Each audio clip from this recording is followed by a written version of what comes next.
The government's role. Given that public facilities are so important, someone must carry the responsibility of providing these to the people. This someone is the government. One of the most important functions of the government is to ensure that these public facilities are made available to everyone. Underlines one of the most important functions of the government is that to ensure that these public facilities must reach to the people or the citizens of the country. Let us try and understand why the government and only the government must bear this responsibility. We have seen that private companies operate for profit in the market. You read about this in the chapter on the story of a shark in your class 7 book. In most of the public facilities, there is no profit to be had. For example, what profit can accrue to a company for keeping the drains clean or running an anti-malaria campaign? A private company will probably not be interested in undertaking such work. Definitely, a private company will never go to clean the drain or take any sort of measures or initiatives to clean the society or locality so that it does not cause people irritation or it does not become the reason for these contagious diseases. Okay. Both for other public facilities such as schools and hospitals, private companies may well be interested. We have many of these, particularly in large cities. Similarly, if you are living in a city, you will have seen private companies supplying water through tankers or supplying drinking water in sealed bottles. In such cases, private companies provide public facilities but at price that only some people can afford. It is not affordable for all. Hence, this facility is not available to all at an affordable rate. If we go by the rule that people will get as much as they can pay for, then many people who cannot afford to pay for such facilities will be deprived of the opportunity to live a decent life. Clearly, this is not a desirable option. Public facilities relate to people's basic needs. Any modern society requires that these facilities are provided so that people's basic needs are met. The right to life that the Constitution guarantees is for all persons living in this country.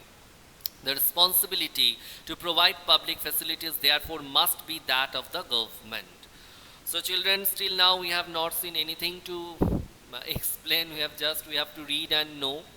So come to here, page number 110, just below the picture. The Indian Constitution guarantees the right to education for all children between the ages of 6 to 14 years.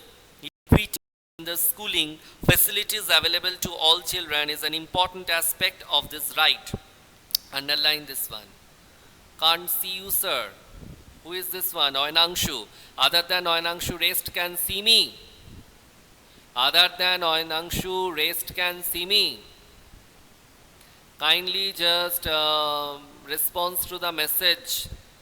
Okay. So, where I was. However, activists and scholars working on education have documented the fact that schooling in India continues to be highly unequal. It is this one you can really understand if you compare yourself with any child who is attending the government school in the remote villages of our country. Then only will come to know about the difference. And moreover, what hey, who is there? Who has not put the microphone in mute mode? Sir, can I leave the class once? Yes, you can, and you can join again. So equity in the schooling facilities available to all children is an important aspect of this right. However, activists and scholars working on education have documented the fact that schooling in India continues to be highly unequal. This one we can see very well. We can understand the difference also. Where does the government get money for public facilities?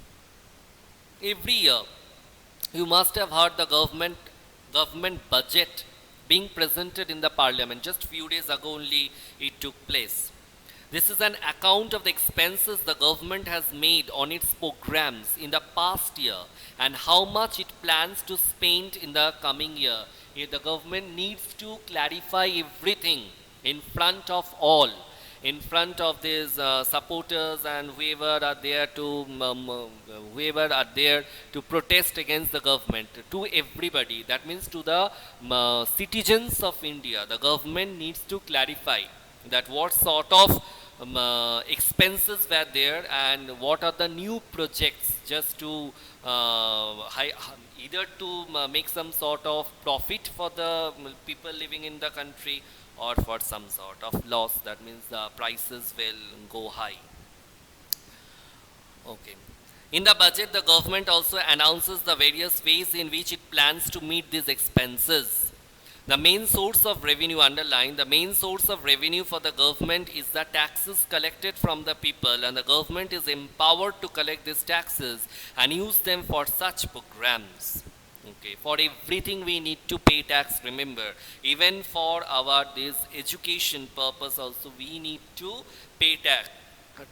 Whenever we are going to any fair or we are going to any park for our recreation, for our enjoyment, there also we need to pay tax. Even for the movie hall we need to pay tax. Okay.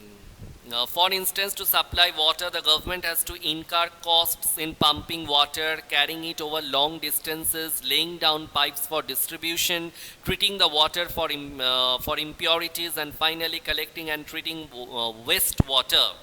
It meets these expenses partly from the various taxes that it collects and partly by charging a price for water. This price is set so that most people can afford a certain minimum amount of water for daily use. That's why it required to be done by the government. If the government is not taking this initiative, if the government is not fixing this rate, then it will again become just beyond the reach of the poor people. They will never be able to afford the drinking water if the price of this water is not fixed by the government. That's why let us read once more the last line. This price is set so that most people can afford a certain minimum amount of water for daily use. Here we can see as Amu and Kumar ride around Chennai. Amu, did you notice that the roads in Saidapet were so bumpy and without street lights? I wondered what the place is like at night. Kumar, what better can you expect in a slum? Amu, why should slums be like that? Shouldn't they have public facilities? Kumar, I think public facilities are for all those who live in proper houses in colonies. They are the people who pay taxes. Amu, why do you say that? Slum dwellers are also citizens and they have rights too. Kumar, Are, the government will go bankrupt this way. Amu, well, it has to find a way. Can you imagine what it would be like to live in a slum without proper roads, water, electricity? Kumar, thinking only, it becomes quite dreadful that we can't think it for a long time. Just for few seconds we can imagine, we can think. After that, if we just go into the depth, at that time it becomes really impossible for us. It becomes horrific to think about all these things, that I am living in a place where no electricity is there, where no water supply is there, where everything is such congested, such odor is coming out. We can't think it. Okay, and some people are living in these places, and they are also human beings like us. They are also the citizens like us. They also go for that vote. They also cast their vote. Okay. Amu, our constitution recognizes many of the public facilities as being a part of the right to life. The government must see that these rights are protected so that everyone can lead a decent life. Only some sort of this innovation or any sort of this, what to say, some sort of rectification, some sort of upliftment, or some sort of this meeting the needs of these slum dwellers are done during the time of this vote. But before and after the vote, everything is just there. Leave it. So come to this page number 112. There are something given, leave that para, it is not required. Come to here, come just the para which is given beside this metro, I think. Buses are the most important forms of public transport over short distances. It is the main link to the workplace for majority of the working people. With the rapid urbanization, the public bus system, even in the major cities, has not been able to keep up with demand. You can see this in Bardhaman only during this time of between 9 to 12. You can experience this one. This is really horrific. There is no place in this place in the bus at that time. Okay, and forget about these metropolitan cities like Mumbai, Kolkata, Delhi, forget about them.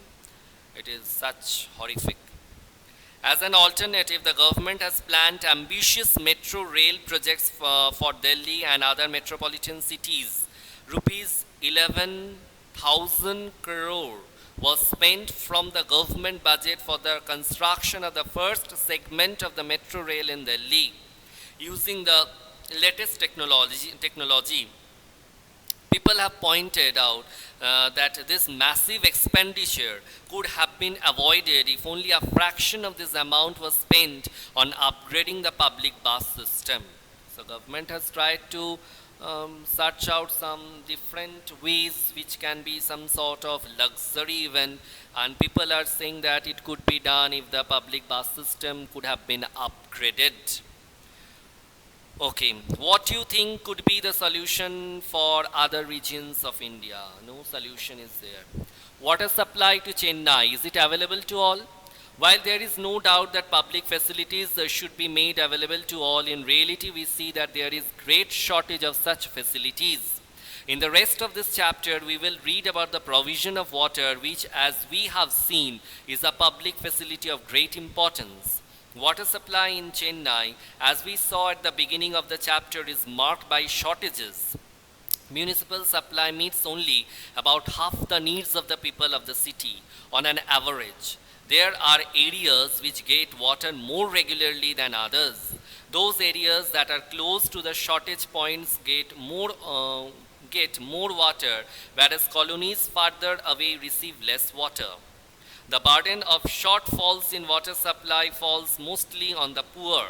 The middle class, when faced with water shortages, are able to cope through a variety of private means such as digging bore wells, buying water from tankers, and using bottled water for drinking, because they require water. We all require water. When the required amount we are not getting, there is shortage. At that time, we have to just search out other ways to meet the problem, to cope up with the problem. Apart from the availability of water, access to safe drinking water is also available to some, and this depends on what one can afford. Not only water, we require safe water. If you ever go to this Dwarka or Somnath, as we have experienced when we have gone, that also many years ago when I was in class 10 might be, or 9 might be. At that time we have experienced that in Dwarka and that Somnath, direct the water from the Arabian Sea, direct from the Arabian Sea the water was supplied, and it was such horrific that we couldn't take the bath, we couldn't wash our mouth, but the drinking water we had to buy. Okay. So apart from the availability of water, access to safe drinking water is also available to some, and this depends on what one can afford. Once again, the wealthy have more choices thanks to the booming market in bottled water and water purifiers. People who can afford it have safe drinking water, whereas poor are again left out. You are rich enough, you can buy these water filters, you can buy this AquaGuard and all these things, but poor people can't afford. Moreover, electricity is required. So, in reality, therefore, it seems that it is only people with money who have the right to water, a far cry from the goal of universal access to sufficient and safe water. Taking water from farmers. The shortage of water has opened up opportunities for private companies in a big way. Many private companies are providing water to cities by buying it from places around the city. In Chennai, water is taken from the nearby towns like Mamandar, Palur, Karungizi, and from villages to the north of city using a fleet of over 13,000 water tankers. Every month, the water dealers pay farmers an advance for the rights to exploit water sources on their land. See, here also exploitation is there. This is water taken away not just from agriculture but also from the drinking water supplies of the villagers. Groundwater levels have dropped drastically in all these towns and villages as a result. So we can find that why these things are going on. In search of alternatives. The situation in Chennai is not unique. A similar scenario of shortages and acute crisis during the summer months is common to other cities of India. The shortage in municipal water is increasingly being filled by an expansion of private companies who are selling water for profit. So you underline this one, that this shortage in municipal water, it is increasing because the private companies, they are selling water for profit. That means they are buying it from there only. Also common are the great inequalities in water use. The supply of water per person in an urban area in India should be about 135 liters per day. That means about 7 buckets, a standard set by the Urban Water Commission. Whereas people in slums have to make do with less than 20 liters a day per person, 1 bucket. People living in luxury hotels may consume as much as 1600 liters, 80 buckets of water per day, because they are having the bathtub, they are spending the time there in the bathtub, just taking good bath over there, and in this way the water is getting wasted. Who is going to think, I'm having money enough, I have come to a good hotel, I am paying for whatever I am using, so why I will not think about my luxury? Why I will be thinking about for other people who are not able to afford the minimum water which is required for them every day. Okay. A shortage of municipal water is often taken as a sign of failure of the government. Some people argue that since the government is unable to supply the amount of water that is needed and many of the municipal water departments are running at a loss, we should allow private companies to take over the task of water supply. According to them, private companies can perform better, because everything at that time will become costly. People will not be able to pay that much which now they are paying, because now everything is there in the grip of government, and government has fixed a rate thinking about all the people. So that's why the rate is quite low, and while it will go in the hands of private companies, then definitely the price will get quite uplifted. At that time, it will not be possible for the common people to waste water. Consider the following facts. Throughout the world, water supply is a function of the government. There are very few instances of private water supply. There are areas in world where public water supply has achieved universal access. See box below. Public water supply to Porto Alegre. Porto Alegre is a city in Brazil. Though there are many poor people in this city, what is remarkable is that it has a far lower number of infant deaths as compared to most other cities of the world. The city's water department has achieved universal access to safe water, and this is the main reason behind the lower number of infant deaths. Underline this one. So the lower number of infant deaths, the reason is that safe drinking water is available there. The average price of water is kept low, and the poor are charged half the basic rate. Whatever profit the department makes is used to improve the water supply.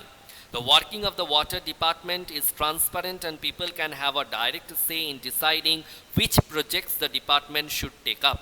Through a process of public meetings, people here with the managers have to say and also vote on their priorities.